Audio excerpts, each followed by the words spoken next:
올해 우리 교회에 표어가 있습니다. 주님으로 인하여 즐거워하자입니다. 올 한 해는 그 어느 해보다 더 즐거웠으면 좋겠습니다. 우리의 삶 가운데서 기쁜 일들이 솟아나고 우리가 그 가운데서 즐거워했으면 참 좋겠습니다. 사람은 누구나 즐겁고 화기애애한 분위기를 원하지 다투고 화를 내는 그런 분위기를 원하지 않습니다. 즐거운 분위기를 만들고 유지하려면 지켜야 하는 원칙이 있습니다. 무엇일까요? 화기애애한 좋은 분위기 만들기 위해서는 우리가 꼭 지켜야 하는 원칙이 있습니다. 화기애애한 분위기는 필경 누군가와 더불어서 경험하게 됩니다. 즉 상대가 있습니다. 그 가운데서 즐거워하지요. 혼자서 즐거워한다는 것은 사회와 동떨어진 상태를 의미하는데 있을 수 없는 일이지요. 우리는 사회 가운데서 누군가와 더불어서 지내면서 즐거움을 경험하게 된다라는 것인데, 즐거움을 만끽하기 위해서는 꼭 우리가 행해야 되는 한 가지 원칙이 있습니다. 그것은 언어의 중요성인데, 가는 말이 고와야 오는 말도 곱습니다. 이 말이 굉장히 중요합니다. 상대를 존중하면서, 배려하면서, 귀하게 여기면서, 그렇게 우리가 이렇게 자신의 마음을 언어 속에 담아가지고 표현할 때 상대방도 그에 따라서 이렇게 반응하게 되고 그 가운데서 즐거움이 피어나게 됩니다. 오늘 본문에서 우리가 시어머니와 며느리 사이에 이 화기애애한 이 분위기를 발견할 수 있습니다. 시어머니인 나오미는 며느리인 룻에게 재혼을 제안합니다. 재혼. 그녀는 베들레헴 동네에서 유력한 인사로 이렇게 손꼽히는 이 보아스라는 사람과 자신의 며느리 룻이 이렇게 재혼하기를 바랍니다. 보아스는 가난한 사람들에게 호의를 베푸는 아주 따뜻한 성품의 소유자입니다. 나오미는 며느리가 이런 사람과 새로운 출발을 하기를 원합니다. 나오미는 며느리의 이 재혼을 위해서 한 가지 계획을 세웁니다. 가을이 끝나고 탈곡하는 날이 다가오자 그 날을 기회로 딱 삼습니다. 당시 상황을 간단히 말씀드리면 이 농부들이 이렇게 밭에서 가을을 다 한 다음에 그 다음에 탈곡하는 날을 정합니다. 탈곡하는 날은요, 대체로 작업이 밤에 진행되었던 것 같습니다. 아마도 낮보다는 밤에 이 바람도 이렇게 불게 되고 그러면 탈곡하는 데 많이 도움이 되었던 것 같아요. 그래서 밤에 탈곡하고 나서 그 다음에는 사람들이 이렇게 맛있게 음식을 이렇게 차려서 먹고 또 마시고 하면서 이 파티의 시간을 가집니다. 파티가 끝나게 되면 꽤 밤이 깊어지게 되겠지요. 그러면 성 안의 문들은 다 닫혀 있기 때문에 밭에서 잠을 자게 돼요. 이것이 당시 사회의 그러한 배경입니다. 보아스도 탈곡하는 날에 파티를 즐기게 되고 그리고 밖에서 잠을 자게 됩니다. 나오미는 이때를 기회로 삼아요. 무슨 기회일까요? 두 사람을 엮어주는 그러한 기회로 삼고자 합니다. 그녀는 며느리에게 모욕을 하고 그리고 향수도 치고 몸에 깨끗한 옷을 이렇게 단정하게 차려입고 나서 사람들의 눈에 들키지 말고 보아스에게 접근하라고 합니다. 보아스가 이렇게 파티에서 이렇게 잠자리로 돌아와가지고 이렇게 잠들게 되면 너는 조용히 그의 발치에 이렇게 그 발 아래 그쪽에 이렇게 들어가 이렇게 누워 있으면 되겠다라고 시어머니가 하나하나 조목조목 가르쳐 줍니다. 룻은 시어머니의 그러한 가르침에 따르겠다고 말해요.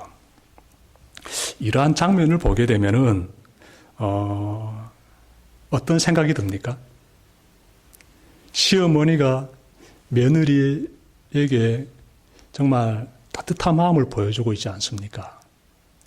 내가 좋은 사람을 만나서 가정을 꾸림으로써 새 출발해라고, 그것을 위해서 이렇게 네가 행동을 취하면 좋겠다라고 일일이 가르쳐주고 있는 이 나오미의 모습을 보게 되면은 우리의 마음이요 정말 따뜻해지게 됩니다.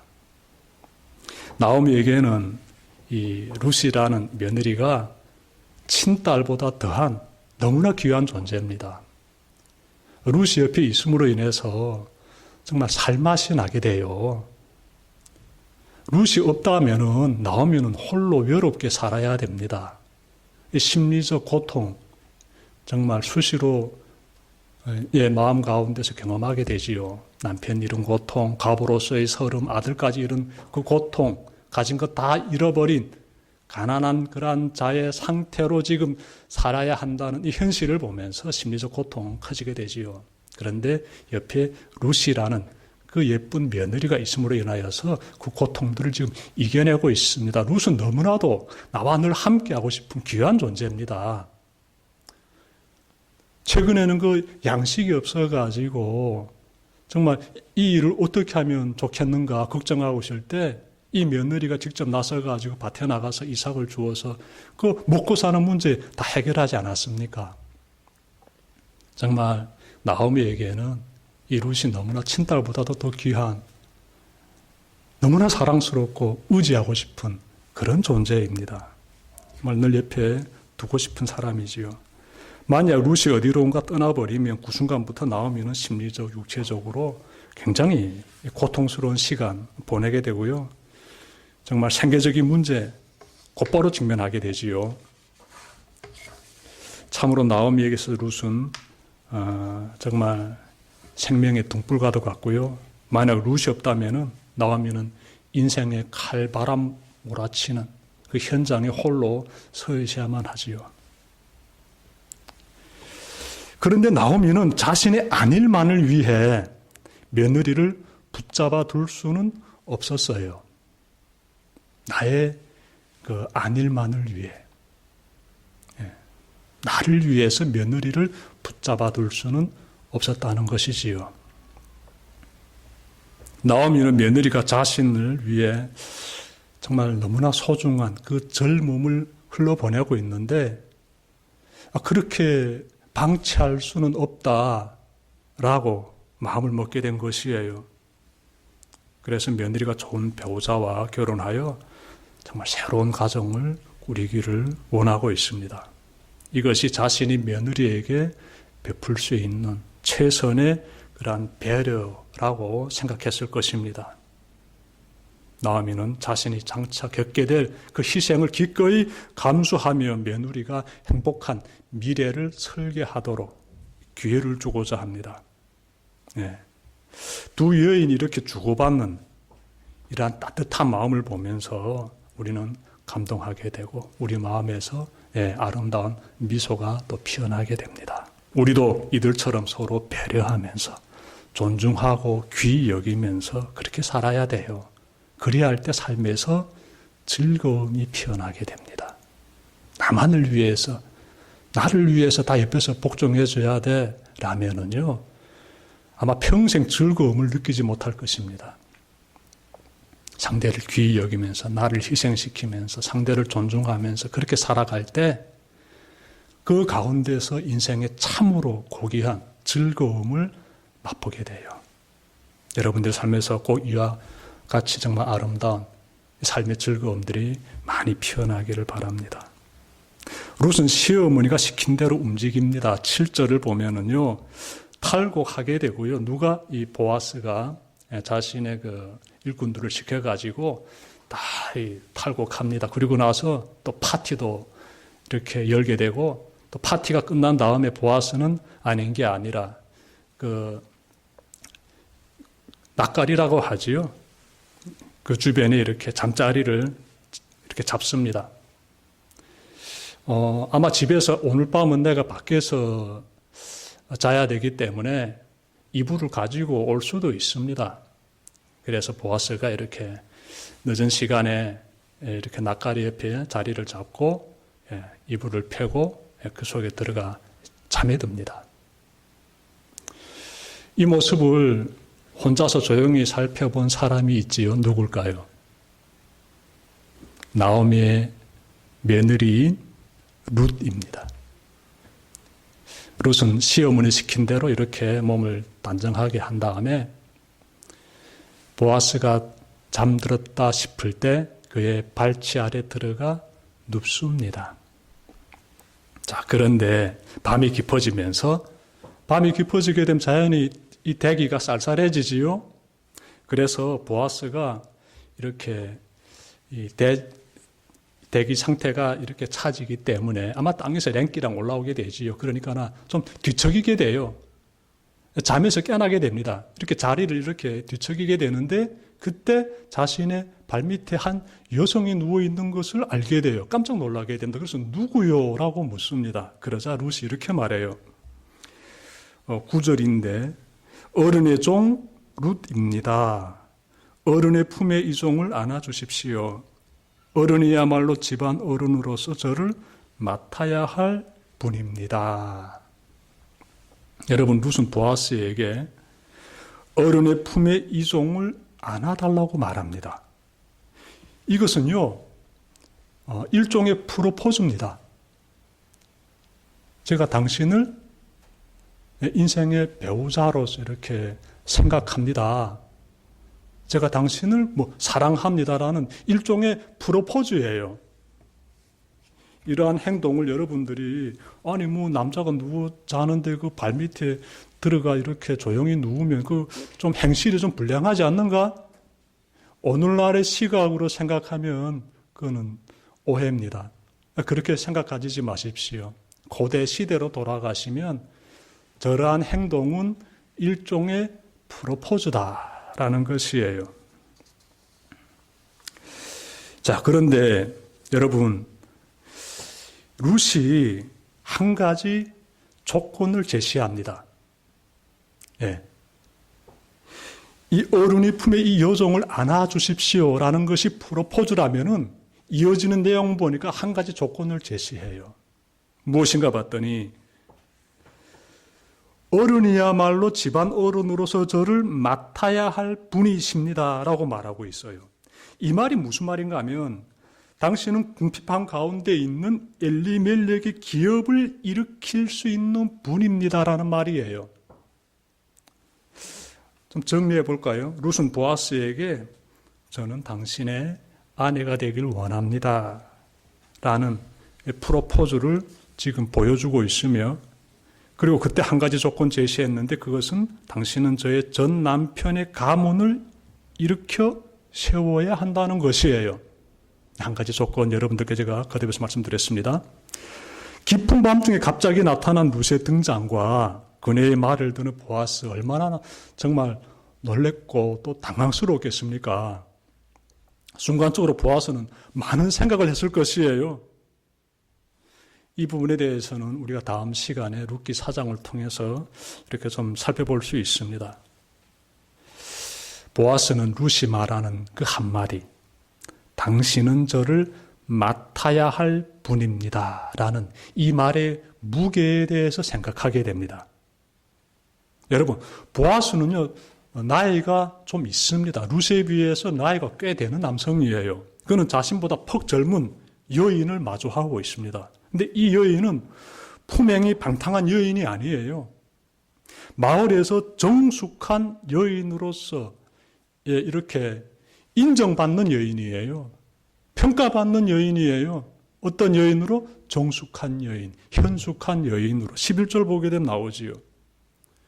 그래서 보아스는 룻의 프로포즈를 솔직히 얼른 받아주고 싶습니다. 그래요 하고 이렇게. 그런데 그보다 먼저 자신이 해야 할 일이 무엇인지를 생각합니다. 여러분 12절과 13절 제가 읽겠습니다. 내가 집안 간으로서 그대를 맡아야 할 책임이 있다는 것은 틀림없어. 하지만 그대를 맡아야 할 사람으로 나보다 더 가까운 친족 한 사람 있어. 오늘 밤은 여기서 지내고 날이 밝거든 봅시다. 그가 집안 간으로서 그대를 맡겠다면 좋소. 그렇게 하도록 합시다. 그러나 그가 그렇게 하지 않겠다면 그때에는 내가 그대를 맡겠소. 이것은 내가 살아계신 주를 두고 맹세하는 것이요. 아침까지 여기 누워 있으시오.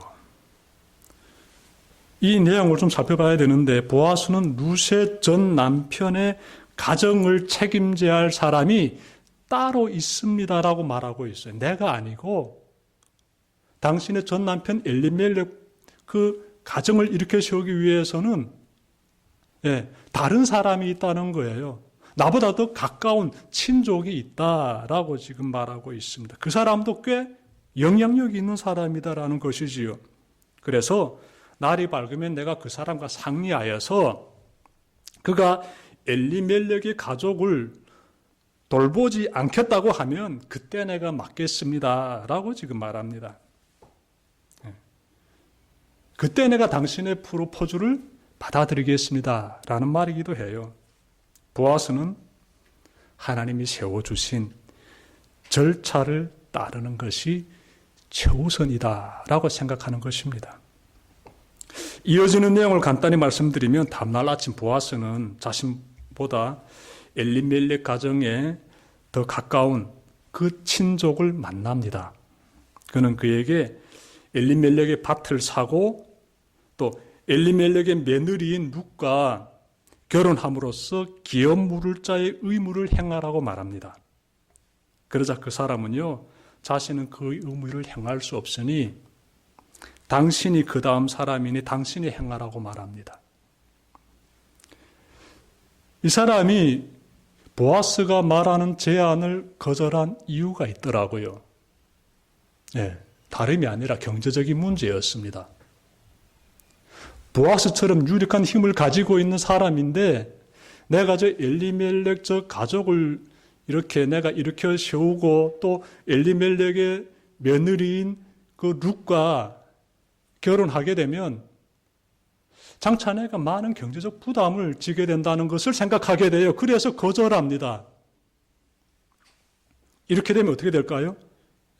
자동적으로 그 다음 가까운 사람인 보아스가 엘리멜렉 가정을 일으켜 세우는 그 역할을 짊어지게 되지요. 여기서 우리는 보아스가 룻을 얼마나 마음에 들어 하는지를 발견하게 됩니다. 보아스는요, 사실 룻을 마음속으로 깊이 사랑하고 있었던 것이에요. 그랬기 때문에 장차 룻과 결혼함으로써 자신이 짊어져야 될 많은 부담들에 대해서 흔쾌히 받아들인 것이지요. 그는 룻이 이삭을 주우면서 보여준 행위들을 지켜봤을 것이며 룻이 시어머니를 어떻게 모시고 있는지도 다 지켜봤을 것입니다. 그리고 룻이 베들레헴 마을 사람들과 어떤 유대관계를 맺고 있는지도 다 지켜봤을 것이에요. 지켜보면 볼수록 이 룻이란 이 여성은 참으로 현숙한 여인이었고 그리고 그 가운데서 그 여인에 대한 애정을 마음에 품게 되고 그것이 또 이렇게 깊은 사랑으로서 이렇게 피어나게 되는 것입니다. 이러한 가운데서 보아스가 한밤중에 이 룻이라는 여성이 이렇게 자기에게 찾아왔으니 그것도 찾아와가지고 프로포즈를 이렇게 하고 있으니 그 마음 가운데 기쁨과 설렘 얼마나 컸겠습니까? 그 가운데서 보아스는 자신이 정말 들떠있기 전에 해결해야 될 문제 무엇인지 정확히 알고 있었습니다. 그것은 하나님이 세우신 법을 먼저 지켜야 한다는 것이었어요. 여러분, 시작이 좋아야 끝도 좋습니다. 시작이 중요합니다. 보아스는 룻과의 새로운 출발을 어떻게 시작해야 하는지를 알고 있습니다. 그는 육신적인 욕망을 우선시하기보다는 하나님의 법을 따름으로써 첫걸음을 떼려고 합니다. 그 길이 가장 현명한 길이며 그 길에 하나님의 축복이 임함을 알았던 것이지요. 오늘날 세상 보게 되면은요, 혼란스럽기만 합니다. 시작이 아름답지 못하더라도 결과만 좋으면 눈 감아주는 것 같습니다. 특정 정치인들이 불법을 행하고 있는데, 네. 그러면 그 정치인들이 속한 정당에서 불법을 행한 그 유명한 특정 정치인을 이렇게 꾸짖어야 되는데 그 죄에 대해서 책망해야 되고 그 잘못한 부분에서 책임지게 해야 되는데 그렇게 하고 있지 않는 모습을 보게 됩니다. 국민의힘에서는 계엄령 사건을 일으킨 윤석열 대통령을 이렇게 감싸주는 모습을 지금까지 보여주고 있는가 하면은 민주당에서는 당대표인가요? 그 이재명 씨를 어떻게 하나 이렇게 감싸주려고 하는 모습들 계속 우리에게 보여주고 있습니다. 왜 그럴까요? 이렇게 감싸주는 것이 향후 자신들에게 이롭다라고 판단되었기 때문에 그렇게 하는 것이지요. 불의한 행동에 대해서 책망하고 반듯하게 걸어갈 수 있도록 교정하기보다는 지금 현실이 좀 잘못되더라도 결과가 좋다라게 되면은 그 더 좋은 결과를 선택하는 것, 이것이 우리가 보고 있는 이러한 세상이다라는 것이지요. 사람들이 자신의 이익을 위해서라게 되면은 타인들이 고통을 겪든 말든 눈썹 하나 까딱하지 않고 있는 모습들 어디 정치인들에게서만 발견되고 있습니까? 기업들 가운데서도 발견되고 있고 우리들의 삶 가운데서도 발견되게 되지요. 시작과 과정보다는 결과에만 집착하게 되면은 불의가 판을 치게 됩니다. 보아스의 현명한 출발이 우리의 삶에서도 꼭 구현되기를 바랍니다. 보아스는 시작을 아름답게 떼고 있으며 그 결과 그의 삶에서는 어떤 열매가 맺혀지는가 봤더니 정말 하나님의 위대한 역사들이 일어나게 돼요. 그 부분에 대해서 우리가 또 다음 주에 좀 더 구체적으로 찾아봤으면 좋겠습니다. 제가 최근에 경험한 일을 전해드리고 싶은데 지난 한 달 동안 저는 교회 이전을 위해서 좀 뛰어다녔습니다. 이곳저곳 찾아다니다가 제가 용인시 처인구에 있는 어느 한 그 시골에 교회 자리를 하나 발견하게 되었습니다. 식당으로 운영되는 이런 단독 건물이었는데 실내부 괜찮더라고요. 깨끗하게 리모델링 되어 있고 넓은 마당도 있고 주변에 큰 넓은 마당도 있고 또 주차도 한 20, 30대 할 수 있는 공터도 있고 마음에 들었습니다. 보증금 2천에 월 100만 원입니다 라고 하길래 비용도 비싸지 않고 우리가 감사할 수 있겠다 싶어서 계약하려고 했습니다. 그런데 그러자 그 사람들이요 가격을 올리더라고요. 이런저런 구실을 대면서 100만 원 월세가 120만 원 월세로 이렇게 뛰더라고요. 여러분 그때 제가 드는 생각은 시작이 좋아야 되는데 나중에 보니까 이 건물이 용도 변경하지 않아 가지고 우리 교회가 들어가면 안 될 건물이 되었습니다. 시작이 좋아야 됩니다. 시작이 좋아야 되는. 저는 그 주인이 이렇게 가격을 100만 원에서 120만 원으로 올릴 때 그때 마음을 사실 접었습니다. 시작이 좋지 않구나. 시작이 좋으면 그다음부터 과정에도 신경 쓰게 되고 그러면 좋은 결과로서 이렇게 나타나게 되는데 시작이 안 좋게 되면 과정도 문제 생기게 되고 결과는 더 어려워지게 되지요. 보아스가 새로운 삶의 시작을 올바르게 잘 떼고 있다면 룻은 어땠을까요? 룻도 참 멋있게 살고 있습니다. 여러분 10절 하반절 보시면요. 보아스가 룻에게 이렇게 말합니다.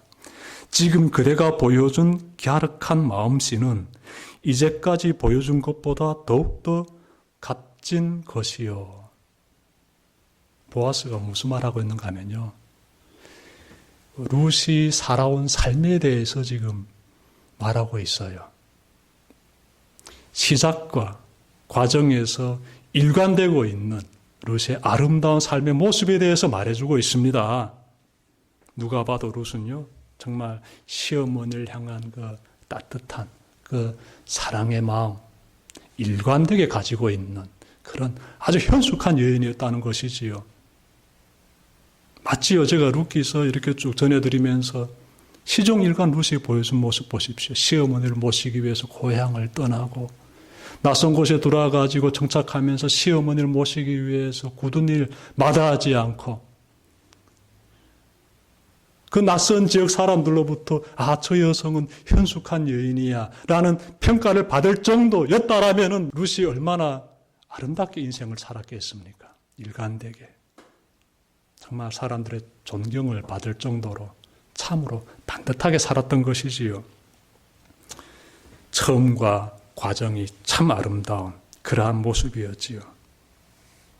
하나님의 뜻 안에서 아름다운 첫 출발을 하는 두 사람을 보면요, 우리 마음에 미소가 피어나게 됩니다. 아름답기 때문에 그래요.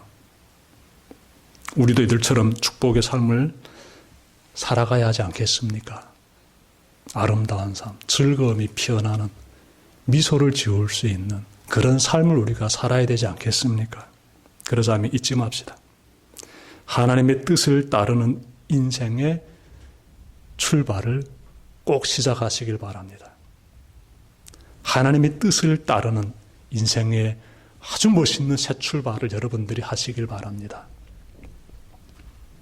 내 계획과 생각은 과거의 삶이고 내 계획과 판단대로 내 생각대로 이렇게 움직였던 그 모든 과거의 삶은 이제는 다 이제 청산하고 하나님의 말씀을 따라서 새 출발을 하는 여러분들의 인생 되시길 바랍니다. 보아스가 그렇게 했듯이 여러분도 그렇게 사시길 바랍니다. 그리하면 그 가운데서 하나님을 경외하는 우리의 삶이 피어나게 되고 하나님의 말씀을 따라 살고자 하는 우리의 삶의 자리들이 드러나게 되고 하나님과 동행하는 가운데서 경험하게 되는 하나님 임재의 기쁨도 솟아나게 됩니다. 시작이 좋아야 돼요.